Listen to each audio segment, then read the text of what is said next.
Grabe naman tong estudyante ito. Bagsak. Kinakabahan ako. Ano kayang grades ko?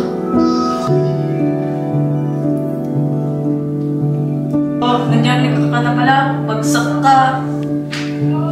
Hina mo talaga. Yari na kay mama.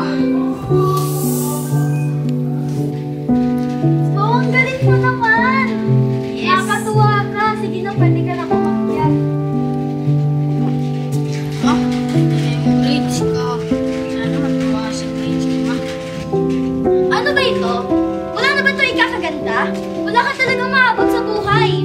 Ano? Ganito lang to? Ha? Ganito ka baba? Umakyat ka nga doon! Kay mama. Hindi pa ako naka-9. Ano ba ito?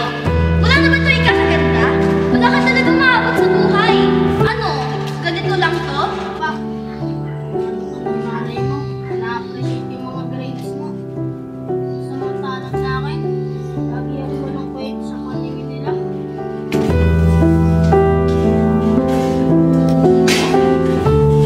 Talaga mabuhay sa mundo na.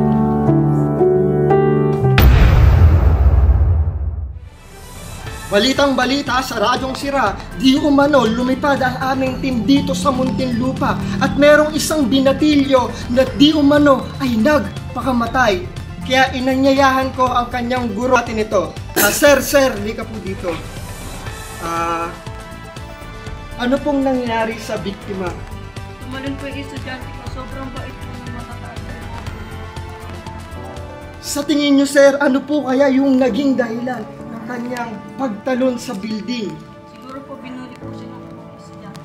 Binuli. Maraming salamat, sir.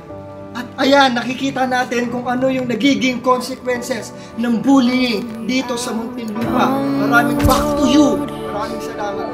The great unknown, where feet may fail, and there I find you in the mystery, in oceans deep. My faith will stand. And I will call upon your name.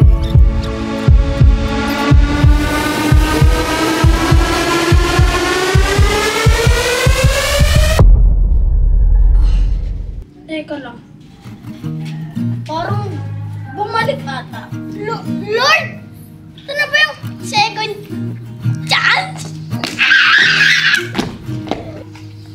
Sorry na, Win, kung marami ang nagawa sa'yo, ah. Kung nalabas kasi yung galit ko. Gusto mo? Kasi simba na tayo.